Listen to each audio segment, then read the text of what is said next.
Como está a sua vida? Como você tem vivido? Essa é a nossa reflexão desta manhã. Eu espero que ao final você possa ter isso de uma maneira muito clara, a maneira pela qual devemos viver. Lucas capítulo 16, vamos ler a partir do verso 19 até o verso 31. Lucas 16, do verso 19 até o verso 31. Havia um homem rico que se vestia de púrpura e de linho fino e vivia no luxo todos os dias. Diante do seu portão fora deixado um mendigo chamado Lázaro, coberto de chagas. Este ansiava comer o que caía da mesa do rico.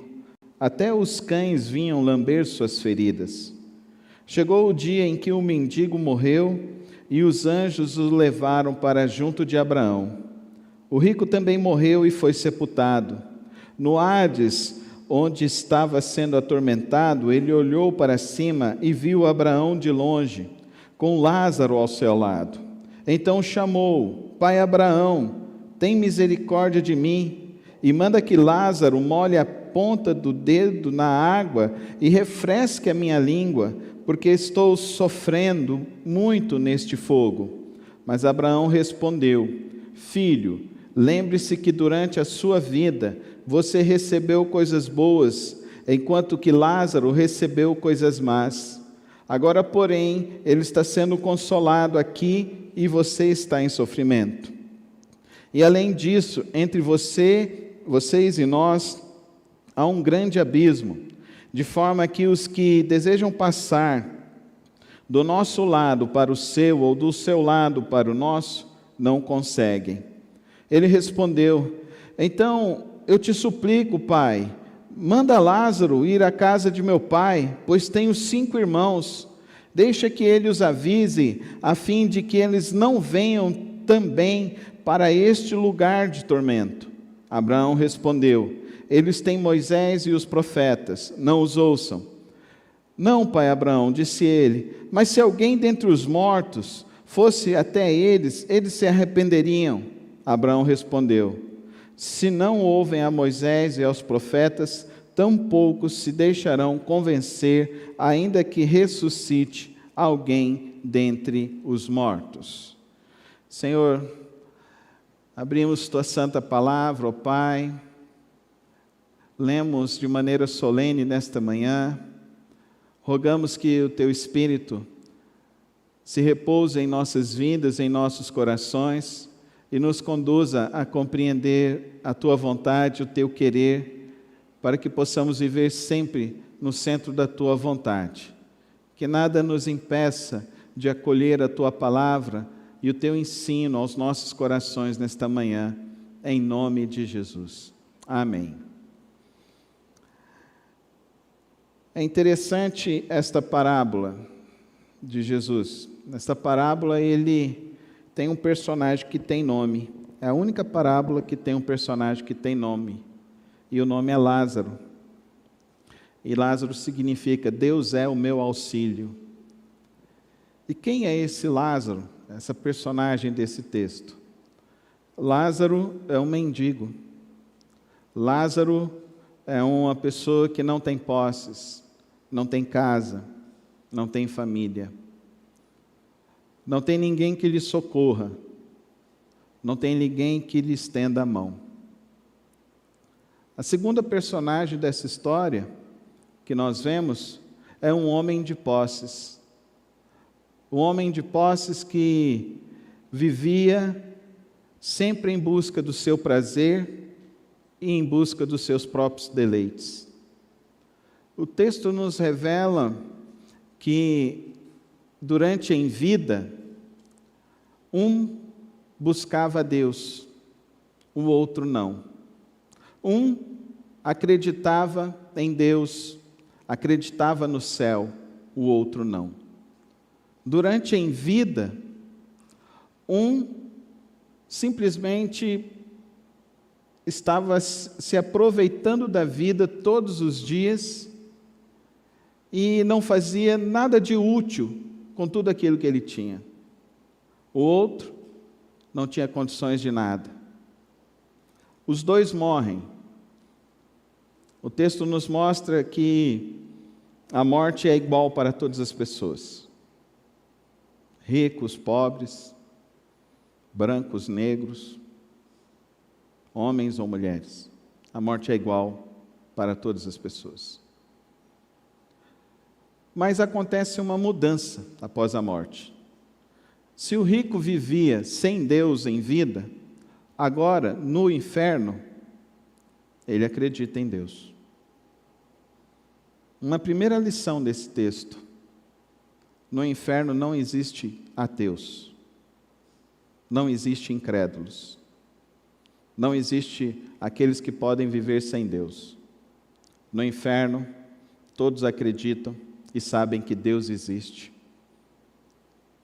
E o que é pior, sabem que não tem mais jeito para as suas vidas e para as suas almas. O Lázaro, o mendigo, ele recebe uma acolhida que nunca teve na terra. A acolhida dos anjos, no reino eterno, no reino celestial, no céu. O Lázaro, além de receber essa acolhida, agora ele é completamente transformado no seu viver. Agora ele tem júbilo, tem prazer, tem alegria completa. E isso será por toda a eternidade. A angústia do rico também será por toda a eternidade. O rico que vivia como ateu e incrédulo, agora clama ao pai Abraão para que alguém possa ir avisar a sua família. Pede que o próprio Lázaro possa ressuscitar. Vamos fazer um parênteses aqui agora. Nós vamos ter a história, mais adiante, de um Lázaro que ressuscitou. E o Lázaro que morreu e voltou, depois foi perseguido pelos que estavam vivos e tentavam matá-lo.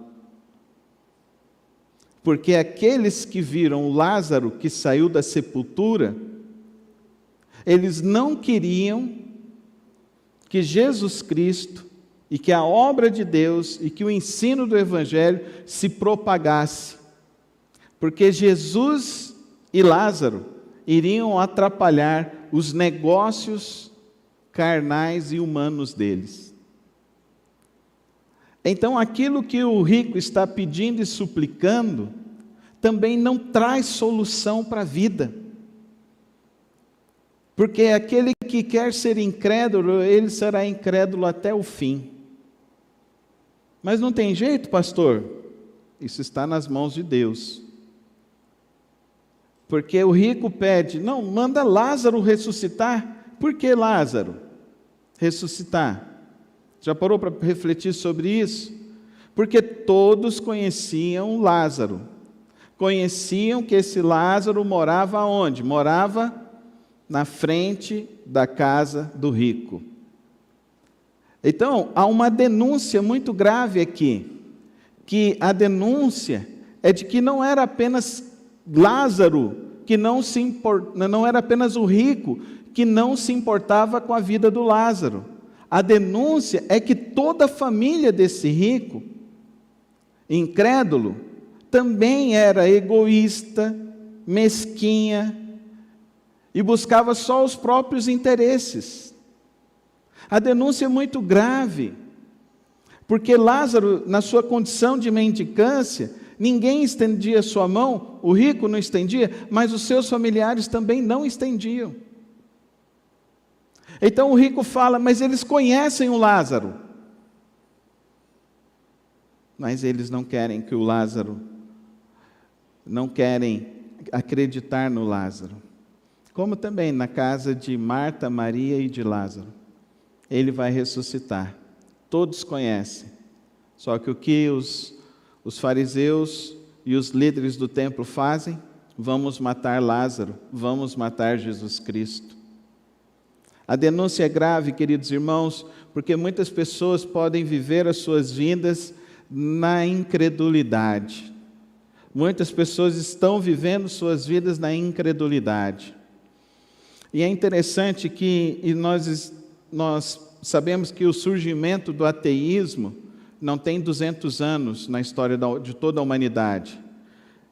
O ser humano nunca foi dotado realmente dessa capacidade, dessa verdade, dessa filosofia de que não precisamos crer num Deus. Isso vem a partir do iluminismo, a partir do século XVII, do século XVIII. E aí isso foi sendo moldado como filosofia, mas como estilo de vida. Jesus diz que desde a antiguidade muitas pessoas viviam suas vidas considerando que Deus não existia e que Deus estava morto. E é muito interessante isso, porque como nós estamos em nossas vidas, como nós temos vivido os nossos dias, a pergunta do texto deve ecoar em nossas vidas. Porque Hebreus 9:7 diz, é dado ao homem morrer uma só vez, vindo depois disso o juízo. E agora Lázaro e o rico estão no juízo. E eles estão no juízo por causa de como eles viveram a vida deles em vida. E essa é a pergunta para nós nessa manhã. Como nós estamos vivendo nossas vidas em vida?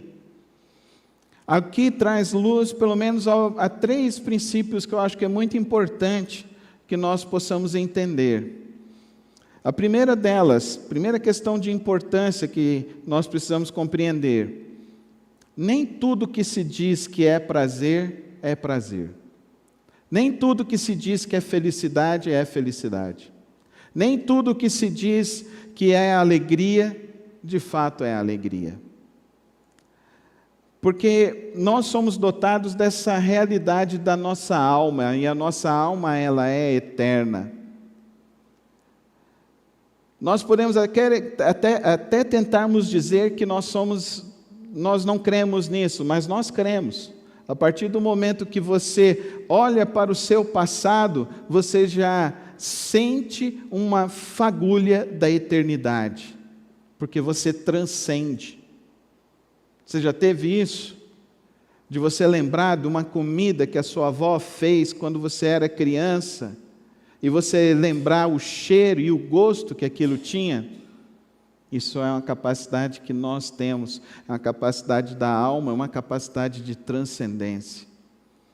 E dentro dessa nossa emanência em nosso corpo, dentro dessa nossa prisão que é o nosso corpo, que o apóstolo Paulo diz que é a prisão que nos aprisiona, o nosso próprio corpo, que nos induz muitas vezes a não querermos as coisas de Deus e queremos as coisas deste mundo, e nós queremos as coisas de Deus, mas muitas vezes o nosso corpo, os nossos desejos, a nossa vida entra em conflito com esse desejo e nos leva e nos conduz a não querermos as coisas de Deus. O texto, então, está nos explicando sobre isso, sobre a eternidade da nossa alma. Está nos explicando que a maneira como nós vivemos a nossa vida em vida resultará como nós vamos viver a nossa vida após a morte. Ah, pastor, mas o senhor está falando de inferno? Só tem esse texto que fala de inferno. Não, o inferno é uma realidade que está desde o Antigo Testamento. Desde o Antigo Testamento. Nós temos profecias de Daniel, Ezequiel, no Vale dos Ossos Secos. Nós temos a profecia também lá de Jeremias. No caso de Daniel, ele associa o inferno a fogo. No caso de Jeremias, ele associa o inferno a lamento profundo e eterno. No caso de Davi, que também nós temos 3 salmos que nos fala também do Sheol, ele fala do seio de Abraão, onde será o gozo completo e eterno. Mas ele também fala da vida que partir sem Deus experimentará também o desgosto eterno, é a expressão de Davi. Jesus não só fala nesse momento, mas ele fala também mais adiante, nos seus últimos discursos, nos seus ais, nas suas advertências, ele vai falar também que alguns serão chamados, alguns morrerão e experimentarão o céu, e outros serão condenados para um lago de enxofre. Todos os textos que nós temos no Novo Testamento, o apóstolo Paulo vai nos dizer sobre a realidade do inferno, João vai nos dizer sobre a realidade do inferno, Pedro vai nos dizer sobre a realidade do inferno, Tiago vai nos dizer sobre a realidade do inferno. Você pode querer viver a sua vida achando que não existe um inferno, mas a palavra de Deus nos diz que há um local para onde será destinado as almas de homens e mulheres que vivem uma vida sem Deus. E esse local é um local de sofrimento amargo e será um local de sofrimento eterno. Por isso que eu não sou adventista, porque adventista acha que vai ter um fim. Eu não sou adventista por causa disso, porque a palavra de Deus, aqui Jesus diz que será eterno. Dá para você entender o que significa isso? A segunda questão que esse texto traz para mim é uma reflexão. Como você vive? A sua vida é o quê? Algumas coisas, Jesus não está condenando a riqueza. Ele não condena a riqueza. Porque aquele que é rico, mas não se deixa dominar pela riqueza, ele pega da sua riqueza e transforma em bênção nas mãos de Deus. Esse é o nosso desafio. Mas aquele que busca riqueza e vive apenas pela riqueza, e o seu Deus é o dinheiro, que não tem, a pessoa vive de tal maneira que ela busca dinheiro de todas as formas, de todos os mecanismos, de todas as possibilidades, e vai buscando dinheiro, e não tem prazer, e não tem satisfação, e não tem descanso para a sua alma. É esse que vai ser o destino. Um destino para aquele que vive sendo dominado pelo dinheiro, pela ganância. Me preocupa muito essa ideia da teologia da prosperidade. Me preocupa muito sobre isso. Me preocupa muito essas pessoas que tentam transformar Deus em um serviçal deles. Então eu decreto ao Senhor. Então eu decreto a ti, ó Deus. Como assim? Deus vai ter os seus... Não. Deus não é teu garçom. Deus não é teu escravo. Não, mas Deus não pode mentir. Deus é fiel a Ele. Ele não mente. É você quem mente, que acha que existe um Deus que você não deve se submeter. Querido, se você continuar crendo nessas besteiras, você não vai para o céu. Você não vai morrer com Deus, porque aqueles que vão partir desta vida, experimentarão a Deus, é aqueles que, como Lázaro, reconhecem que Deus é o meu auxílio. Vamos falar juntos? Deus é o meu auxílio. Então, toda presunção humana deve ser quebrada diante do trono da graça de Deus. Amém, irmãos? Tome muito cuidado com quem você ouve na internet.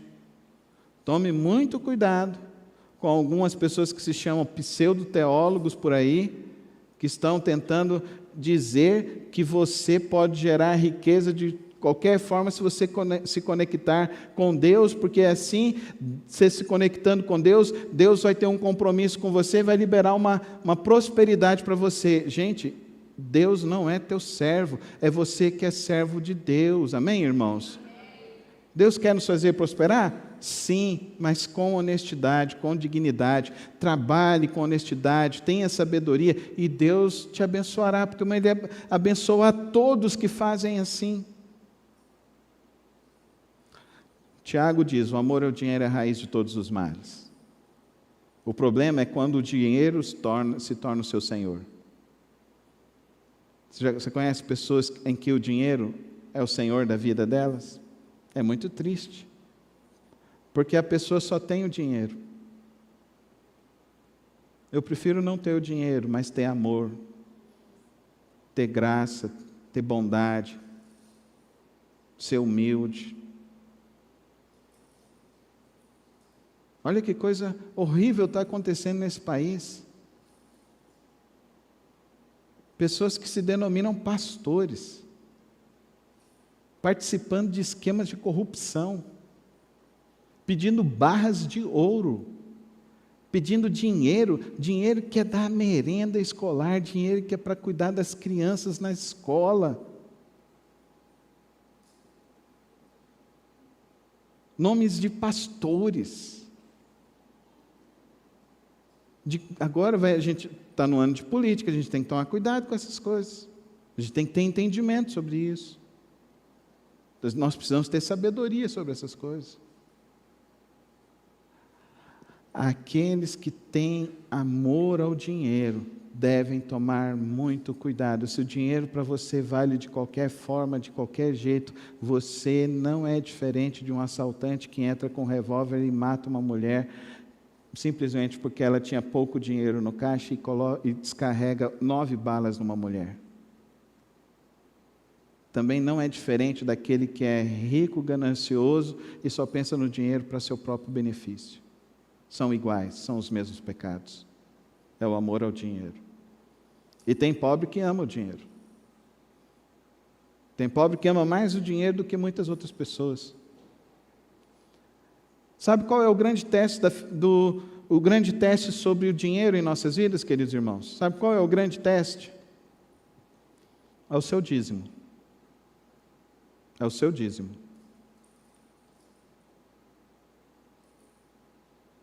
Você confia no Deus que Ele dará o pão para você todos os dias? Então você devolve a Deus o que é dele. Amém? Você não tem medo que vai faltar, você não tem preocupação que vai faltar dinheiro, não. Você devolve ao Senhor. O Senhor deu, graças te dou, o Senhor proverá. Amém, irmãos? Eu conheci um homem muito rico, lá em São Paulo. Muito rico. E um dia ele me chamou para almoçar na casa dele. Chegamos lá para comer. A esposa dele era daqui de Goiás. Então ela fez um frango no molho, fez um piqui, uma gueroba, um arrozinho branco, uma saladinha e uma farofinha. Estava completo o almoço. Ele pegou os pezinhos, comeu com as mãos. Ele chegava pontualmente na igreja. Nunca vi aquele homem chegar atrasado. Ele chegava pontualmente na igreja. Membro da mesma igreja por 40 anos.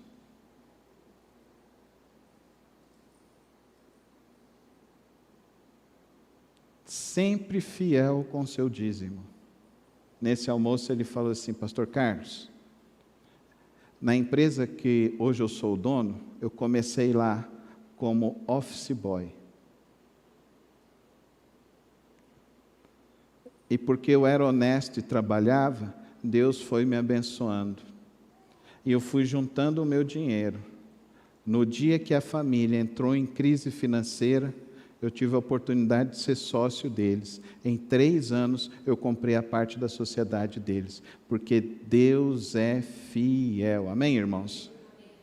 O problema não é Deus ser fiel, o problema é nós sermos fiéis a Deus. Esse é o nosso problema. É se nós somos fiéis a Deus. E aí a pergunta: você vive como? Como você está vivendo? Você vive confiando nesse Deus, na provisão dEle, no sustento dEle? Ou você vive simplesmente em busca do dinheiro? Aquele que busca muito dinheiro sempre lhe falta. Sempre lhe falta. Aquele que está com Deus não tem falta de nada. Lázaro não tinha nada, mas ele tinha tudo. O rico tinha tudo, mas ele não tinha nada. A única coisa que ele tinha era o dinheiro dele. Ele achava que viver sobejamente esses dias aqui sobre a face da terra eram as coisas mais importantes da vida, se esquecendo que após a morte há uma eternidade. O que são 50, 60, 70, 80 anos em relação à eternidade? O que é um século em relação a uma eternidade? O que é o tempo em relação a Deus? O que é esse tempo que nós estamos correndo atrás, que a gente não tem tempo para nada e a gente não tem tempo nem para Deus? A gente não tem tempo para servir a Deus. O que é esse tempo? Como que a gente está vivendo? A gente está vivendo sobejando o nosso tempo, sobejando os nossos dias e achando que a vida é só aqui e agora. Infelicidade é essa. Porque a nossa vida é na eternidade. Você entendeu o que eu falei? A nossa vida é na eternidade, igreja. Dá para você entender, igreja? Isso aqui é um prelúdio só. Isso aqui é apenas um prelúdio. Os dias estão passando. E como você tem vivido?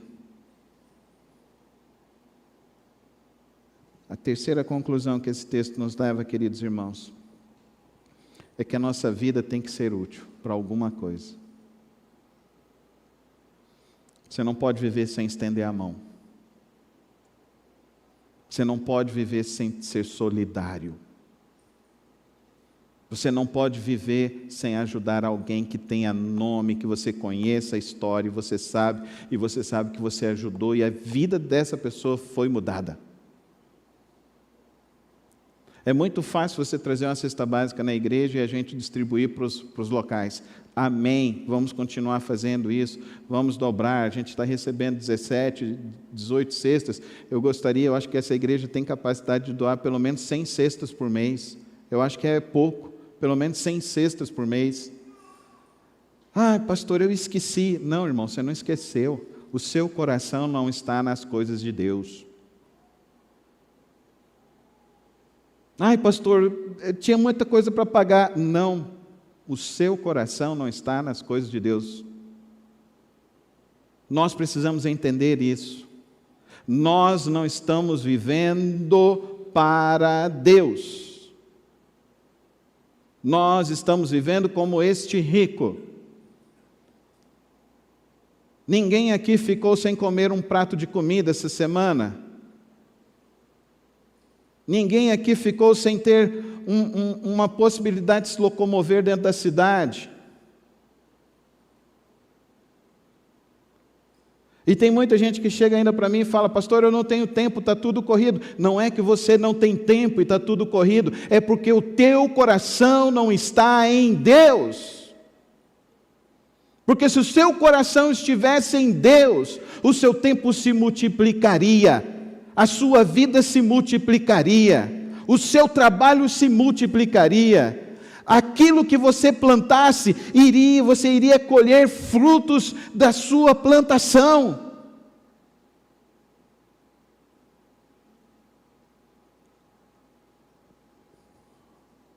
O reino de Deus não é brincadeira, a palavra de Deus não é brincadeira, ela é real, ela é fato. Jesus conta essa história, ele está dizendo justamente, denunciando para as pessoas: não viva a sua vida dissolutamente, não gaste o seu tempo, a sua energia, os seus talentos dissolutamente. Existe um reino pelo qual devemos viver, existe um reino pelo qual devemos levantar a bandeira, existe um reino pelo qual devemos mostrar a quem nós estamos servindo, e nós estamos servindo ao Senhor, o nosso Deus, somente a Ele, somente a Ele. Quando Deus está em nossas vidas, queridos irmãos, nós queremos mais dEle. Você quer mais de Deus? Você acorda querendo mais de Deus? Você acorda querendo mais do Espírito Santo de Deus na sua vida? Quando a gente está buscando a Deus, a gente quer buscar muito mais. A gente tem aquela experiência da transfiguração que Pedro diz: Senhor, vamos fazer uma tenda aqui para a gente ficar aqui, porque esse lugar é gostoso demais, é bom demais. Quando a gente está buscando a Deus verdadeiramente, queridos irmãos, a gente não pensa em fome, a gente não pensa em horário, a gente quer se deliciar do banquete celestial que está em nosso Deus, porque o nosso prazer está nele, a nossa alegria está nele, a nossa força está nele.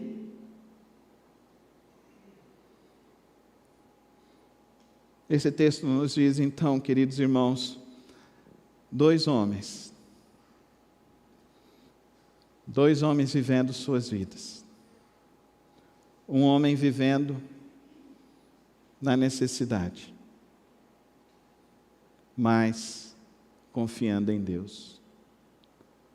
E um homem vivendo com tudo que podia viver, mas sem confiar em Deus.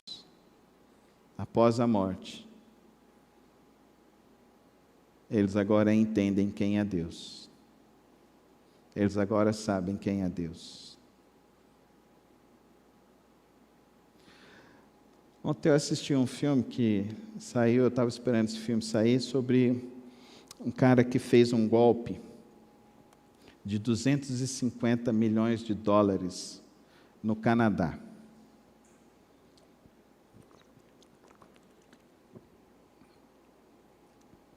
Ele atingiu cerca de 6 mil pessoas.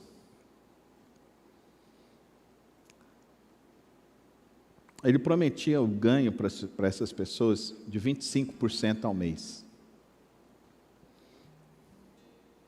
Aí uma dessas pessoas virou e falou assim: eu fui no banco e eu peguei o dinheiro para comprar o meu apartamento e coloquei esse dinheiro todo nesse negócio. Eu falei, vai ser só por 30 dias. Depois eu tiro, vou lá e pago o banco. Tinha um mercenário do lado de lá e tinha outro mercenário do lado de cá. Porque se alguém te oferece um negócio para você ganhar 25% ao mês, isso não está certo.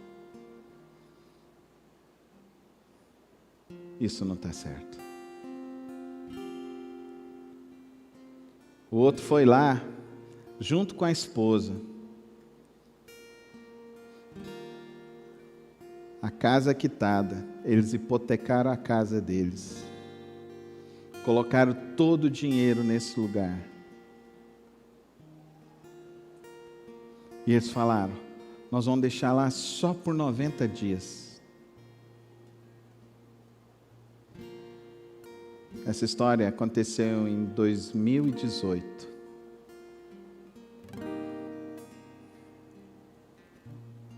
O cara que era o topo da pirâmide, numa viagem à Índia,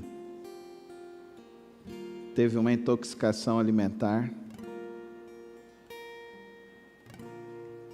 teve um AVC, um infarto, e em menos de 48 horas, ele morreu. E tudo isso era em Bitcoin. A esposa chegou a informação, a esposa foi atrás de tudo quanto é tipo de informação no computador, chamou gente especialista, tal, para achar os códigos dos Bitcoins.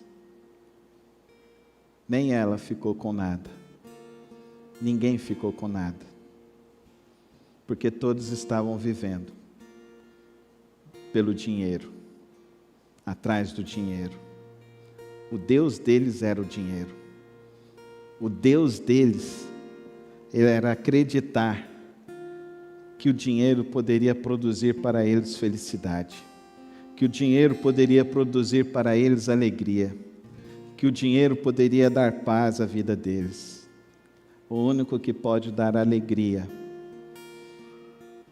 prazer e paz ao coração humano se chama Jesus Cristo, o Filho de Deus, o unigênito do Pai, que morreu na cruz do Calvário pelos nossos pecados e que não pede para você comprar nada, Me dá uma raiva quando chega agora na Páscoa.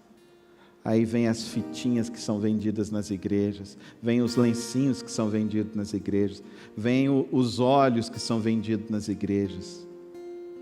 E a única coisa que você precisa ter é confiar em Jesus Cristo e viver para Jesus Cristo. É melhor, queridos irmãos, o que é melhor para você? 80 anos e ir para o inferno? Ou morrer com 20 anos e estar na casa do Pai? Querido irmão e querida irmã, que nós saibamos aproveitar a nossa vida, que nós saibamos buscar mais a Deus e confiar nesse Deus que é verdadeiro e poderoso. Rico e Lázaro nos mostra dois estilos de vida. Um estilo de vida que só pensa no aqui e o agora, e o estilo de vida que sabe que há um depois. Há um depois, irmão. E nesse depois, Cristo tem que estar na sua vida. Hoje, e Cristo estando na sua vida, você confia nele, você deita a sua cabeça descansadamente, e sabe que os seus 20 boletos que tem para vencer essa semana, você vai dar conta de pagar, porque Deus vai te abençoar. Você não vai precisar nem pegar o cheque especial. Você não vai nem precisar fazer um cartão de crédito novo para ficar empurrando a sua dívida. Que você vai colocar nas mãos de Deus. E você sabe que você vai ter a provisão do Senhor. Viva mais pela fé. Viva mais confiando em Deus. Olhe para quem necessita do seu auxílio, do seu lado. Olhe, ajude quem está precisando do seu auxílio. Talvez hoje você conheça uma pessoa que está se sentindo só. Talvez hoje você conheça alguém que está num hospital. Talvez hoje você conheça alguém que está atravessando um vale. Talvez hoje você conheça alguém que está enfrentando uma depressão, uma angústia existencial. Talvez hoje você conheça alguém que está se sentindo sozinho em sua vida. Talvez uma ligação sua possa fazer a grande diferença na vida dessa pessoa. Talvez a sua visita possa fazer e produzir um efeito de alegria extraordinário na vida dessa pessoa. Talvez a sua ida no hospital, chegar lá, falar o Salmo 23 e fazer um Pai Nosso do lado da cama, possa produzir um efeito transformador na vida dessa pessoa. O que a gente tem para fazer, a gente tem que fazer é hoje, agora. O que a gente tem para fazer é hoje, é agora. A gente não sabe quando a gente vai partir. Então que a gente hoje possa tomar essa decisão, viver para Deus, porque Deus é o nosso auxílio. Amém? Feche os teus olhos, vamos orar. Senhor, meu Deus e meu Pai, que nossa vida seja para o Senhor, que o nosso andar seja para o Senhor, que as palavras dos nossos lábios e o meditar do nosso coração sejam para Ti. Que o nosso falar, que o nosso andar, o nosso trabalho seja para o Senhor.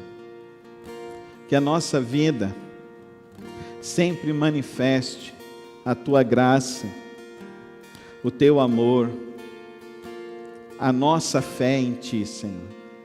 Nesta hora, ó Deus, eu oro para que aqueles, ó Deus, que têm gastado sua vida dissolutamente, que têm gastado a sua vida achando que a busca desenfreada da vida são as coisas daqui da terra, do hoje, do agora, Senhor, possam ser visitados hoje pelo poder do Teu Espírito e possam entender, ó Deus, que a nossa vida é para o Senhor, é para a Tua glória, que o nosso andar, que o nosso respirar seja sempre para a Tua glória, porque se existimos e nos movemos é para a Tua glória, ó Pai querido.